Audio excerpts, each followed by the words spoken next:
ፋኒ ልጆቹን ስታስረክብ ሙሉ ምርመራ ሳታካይ ልጆቹን እንዳሰጣቸው እሺ። አንተን ገደል ሊከቱ እንቅልፍ የማይተኙ ሰዎች ቢኖሩ እነሱ ናቸው። ደበደበኛሉ ካንስል ሆነ፣ ደፈረኛሉ ካንስል ሆነ። አሁን በፊሎ ነው የሚያጠቁ ራሳቸው ነካክተው ያ ወንድ ላይ ስለሚታይ እንደ ካሊድ እንዳይጫወቱብ ያው ከመንግስት ባለበት ሰው ተመካክረን አንድ ላይ ከነሱ ጋር በመሆን ልጆቹን ለማስረከብ ተነጋግረናል። ስለዚህ ከነገ ጀምሮ ልጆቹ እዛ ቤት ይሄዳሉ። ፋኑኤል ከሰሞኑ ልጆቹን ሊያስረክብ እንደሆነ መረጃዎቹን ተሰምተዋል። ይህም በሚያስረክብበት ጊዜ ላይ በመንግስት አካላቶች እማኝ አድርጎ እንደሆነም ገለጻ አድርጓል በራሱ የዩቲዩብ አካውንት። ከሰሞኑ ወዲያ ወዲህ ሲል ከቆዩት ጉዳዮች መካከል ፋኑኤል ለሳምሪ ልጆቹን ሲያስረክብ ጥንቃቄ በተሞላበት እማኞችም ባሉበት ቦታ መሆን አለበት፣ አለበለዚያ ይህ ልጅ ከባድ ችግር ውስጥ ይገባል፣ ሌላም ጦስ ያመጡበታል። ልጆቹን አስመርምሮ ጤነኛ መሆናቸውንም አረጋግጦ ልጆቹንም ያስረክብ ሲባል የተለያዩ ቦታዎች ላይ መልእክቱ ተሰምቷል። ይህንንም አስመልክቶ ይመስላል ፋኑኤል የህግ አካላት ባሉበት ልጆቼንም አስረክባለሁ፣ ከዚህ ከምንኖርበት ጊዜያዊ ቤታችንም ለቅቄ እወጣለሁኝ፣ ለብቻዬ ትንሽ ክፍል ቤትንም እከራያለሁ ሲል ነው መረጃው የተሰማው። ከሰሞኑ በፋኑኤልና በሳምሪ መካከል በተፈጠረው የልጅ መረካከብ ሂደት ላይ በጥንቃቄ መሆን አለበት። ፋኒ ይህን ነገር ከተሸወደ እስከ ስርም እስከ ህይወት አደጋም የሚያደርስ ከባድ ክስ ሊያጋጥመው ይችላል። ይህን ይጠንቀቅ የተባለለትን ዝርዝር ጉዳዮች በሰፊው አስደምጣችኋለሁ። ሰላም ጤና ይስጥልን ውድ የሀገሬ ልጆች፣ በያላችሁበት ሰላማችሁ ይብዛልኝ። ዛሬም አዳዲስ በሆኑ ጉዳዮች ብቅ ብለናል። ለዚህ ቻናል አዲስ ከሆናችሁ ሰብስክራይብ በማድረግ ሁሌ የምንለቃችሁ ቪዲዮዎች እንዲደርሱ ይሁን። ቀጥታም ይዘን ወደ መጣነው ዝርዝር መረጃዎቻችን እናመራለን። የፋኒና ሳምሪ መለያየት ከተሰማ 8 ወራትን አስቆጥሯል። ታዲያ ከሰሞኑ በነበሩት የፍርድ ቤትና የክስ ሂደት ላይ ፋኑኤል ልጆቹን ለሳምሪ እንዲያስረክብ አልፎ አልፎ ባሉት ቀናቶችም ልጆቹን ማየት እንዲችል ፍቃድ ተሰጥቶታል። ታዲያ በዚህ ጉዳይ ነው ፋኑኤል ልጆችን ለሳምሪ ስታስረክብ ጥንቃቄ በተሞላበት ሁኔታ መሆን አለበት ሲሉ ብዙዎች ሀሳብ አስተያየት ሲሰጡ የነበረው። በተለይ ከአሜሪካን ሀገር ከዚህ በፊት ያጋጠመን አንድ ክስተትን በማንሳት ካሊድ የተባለ ወንድማችን አሜሪካን ሀገር በሚኖርበት ጊዜ በሚስቱ እንዲሁም በሚስቱ እናት ከባድ ውስብስብ ወንጀል ተደርጎበት ልጆቹን ምንም ባላረገበት ሁኔታ ልጆቹ ላይ የተለያየ አላስፈላጊ ነገር አድርጓል። ልጁም በአሜሪካን ሀገር ምንም በማይፈቀድበት ሁኔታ እንድትገረዝ አድርጓል በማለት ሚስቱና የሚስቱ እናት ተባብረው ይህንን ሴራም አሲረው ልጁ የሕክምና ባለሙያዎች ጣልቃ በገቡበት መልኩ እንድትነካካ በማድረግ በተለያዩ የፍርድ ቤት ሂደቶች ላይ ይኸው ሴት ልጃችን ተነካክታለች፣ ይህንን ድርጊትም ያደረገው አባትየው ነው፣ እንድትገረዝም አድርገዋል በማለት ጭምር አባትየውን በሐሰት ወንጀል ክስ እንዲመሰረትበት በማድረግ በአሜሪካን ሀገር እንዲታሰር አድርገውታል። ብዙም ከተሰቃየ በኋላ የእስር ጊዜውንም ካጠናቀቀ በኋላ ወደ ሀገሩ ኢትዮጵያም እንደተመለሰ ጭምር ከዚህ በፊት ታሪኩ ተሰምቶ ነበር። ታዲያ ይህንን ታሪክ መጽሐፍም ተጽፎለታል። እንዲሁም ደግሞ በሰይፉ ፕሮግራምም ይህ ግለሰብ ይመስለኛል ቀርቦ ስላሳለፋቸው ነገሮች አስረድቶ ነበር። ታዲያ ይህንን ሀሳብ በማስታወስ ይመስላል የፋኑኤል ጠበቃ ነኝ በማለት ከፋኒ ጎን ሆና ብዙ ስትደግፈው የነበረችው ዩቲዩበሯ ሄለን ሾ ሰፋ ባለመልኩ ከሰሞኑ ባለው ትንታኔ ስትሰጥ ነበረ።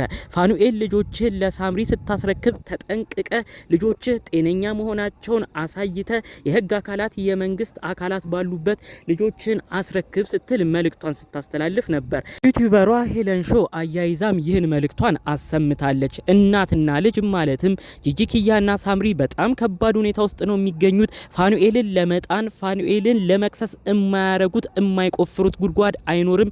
ስለዚህ ይህንን እድል ተጠቅመው ምናልባትም ልጆቹ ላይ ሌላ ነገርም ተፈጥሮ ይሄን ነገር የተፈጠረው በአባታቸው ነው ብለው ከባድ ህግ ባለበት በጀርመን ሀገር የውሸት ክስ አስመስርተውበት ልጁን ከባድ ችግር ውስጥም ሊጨምሩት ይችላሉ። ይህ ግለሰብ መጠንቀቅ አለበት በማለት በሰፊው ሽፋን በመስጠት ብዙ መልእክቶችን አስተላልፋ ነበር። እንግዲህ ብዙዎቻችሁ ታቋታላችሁ ብዬ አስባለሁ። ሄለን ሾ የፋኒ ቀኝ እጅ ነች። በተለይ ፋኒና ሳምሪ ከተጣሉበት ቀን አንስቶ ፋኑኤል ፋኑኤልን በመደገፍ ከጎነ አለንልን በማለት ብዙ ጊዜ አብረው ላይፍ በመግባትም ሀሳብ ሲያንሸራሽሩ አንድ ላይ ጌም ሲጮቱም ብዙዎች ተመልክተዋል።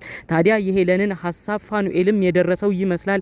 ምክንያቱም ብዙ ጊዜ ታግዘዋለች፣ ብዙ ጊዜ ለሱ ትደግፋለች። ፋኑኤልም እንግዲህ የሶሻል ሚዲያ ጠበቃ የሆነችው የሄለንን ምክርም የተቀበለ መልእክቷም የደረሰው ይመስላል። አጠቃላይ ባለው ሂደት እንግዲህ ፋኑኤል ከሰሞኑ ቪዲዮ ለቋል። ልጆቼንም አስረክባለሁ በመንግስት አካላት ፊት ይህ ፕሮሰስ ይደረጋል። በቀጣይ ቀናቶች ላይ ደግሞ ልጆቼን እኔም እየወሰድኩኝ አዝናናለሁ፣ ተፈቀዱልኝ ቀናቶች ላይም ልጆቼን አያለው ሲል አጠቃላይ መልእክቱን አስተላልፏል። ከዚህም ጋር አያይዞ አሁን ከሚኖርበት ሰፊ ክፍል ይዞበት ከነበረው ቤቱም ሊለቅ እንደሆነም በዚሁ መልእክቱን አሰምቷል። ፋኑኤልን ከቤት የመልቀቅ ጉዳይ አስመልክቶ ጂጂኪያ አስቀድማ ብዙ ነገር ስትናገር ነበር። አሁን ፋኑኤል ልጆቹንም ይነጠቃል፣ ምንም አይኖረውም፣ የሚንቀባረርበት ይህ ቤቱም ይነጠቃል፣ ከዛ የሚወጣበትና የሚወድቅበትም አይታወቅም እያለች ብዙ መልእክቶችን ስታስተላልፍ ነበረ።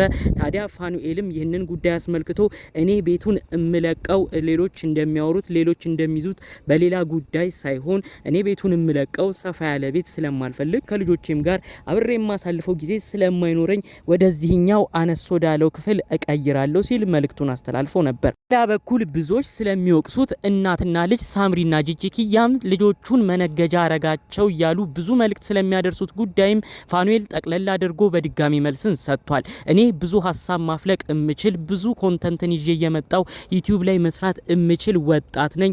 እነሱ እንደሚሉኝ በልጆቼም አልነግድም። ሌሎች ሰዎችም የእነዚህን ግለሰቦች መልእክትም እየተቀበሉ ጭምር በልጆቹ ዩቲዩብ ይነግዳል የሚባለው የውሸት ሀሰት ዜና ነው ሲል መልእክቱን አሰምቶ ነበር። ይህንንም አያይዞ እንግዲህ አዳዲስ መረጃዎችን በተለያዩ ሚዲያዎች ላይ እየለቀቀ ነበር። በልጆቼ ማንም ሊያስገድደኝ ማንም ሊቆጣኝ አይችልም። ሁሉም በላይ ስለ ልጆቼ ጥሩ ነገር የተወራውን ጥሩ ማስታወሻ የሚሆነውን ነገር ነው በዩቲዩብ ቪዲዮም ላይ የማስቀምጠው። አጠቃላይ ገንዘብን ብሰራ ወደፊት ለልጆቼ ነው የሚሆነው። ምንም አይነት ነገር ተጨባጭ ባልሆነ መልኩ እኔ መስራት እንደማልችል እየተቆጠረ በልጆቹ ነበር የሚነግደው። በፍርድ ቤት ትዕዛዝ ልጆቹንም መቅረጽ እንደማይችል ተናግሮታል። እንጀራ ገመዱም ተቋርጧል እያሉ የሚያወሩ ሰዎች ያስገርመኛል ሲል ጠቅለል ያለ መልእክትና መረጃውን አስተላልፏል። እንግዲህ ፋኑኤልን ከሰሞኑ በተከታታይ ቪዲዮዎች እየተመለከትነው ነው።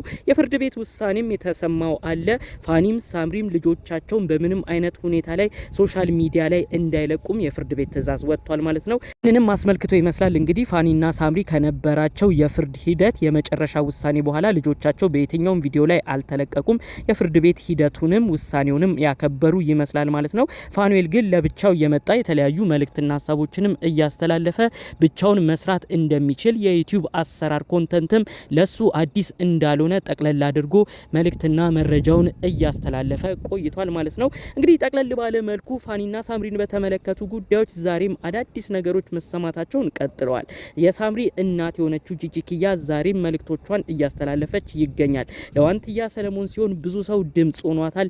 የኔ ልጅ ሳምሪ ግን አሁን ድረስ ማንም ድምጽ አልሆናትም። ሳምሪ ምን ብትበድል ምን ብታጠፋ ነው ለሷ መቆም ብዙ ሰው ያቃተው በማለት መልእክቷን እንደ አዲስ ስታስተላልፍ ቆይታለች። ይህንን የእናቷን የጂጂኪያን መልእክትም አስመልክቶ ብዙዎች በምላሻቸው እንዲህ ብለዋል። ሳምሪ ጠግባ ነው። ሳምሪ የልጆቿ አባት የሆነውን ፋኑኤልን ብዙ በድላ ነው ለእንደዚህ አይነት ጉዳይ የተዳረሱት ሲሉ መልእክታቸውን ሲያስተላልፉ ቆይተዋል። ጠቅለል ባሉ መረጃዎቻችን ለዛሬ ይዘንላችሁ የመጣ ነው ፋኒና ሳምሪን ጉዳይ በተመለከተ ከወዲያ ከወዲህ ሲሉ ከቆዩት ጉዳዮች መካከል ነበር። በሌሎች አዳዲስ መረጃዎቻችን እስክንገናኝ ሰላሙን ሁሉ ተመኘውላችሁ። ሰላም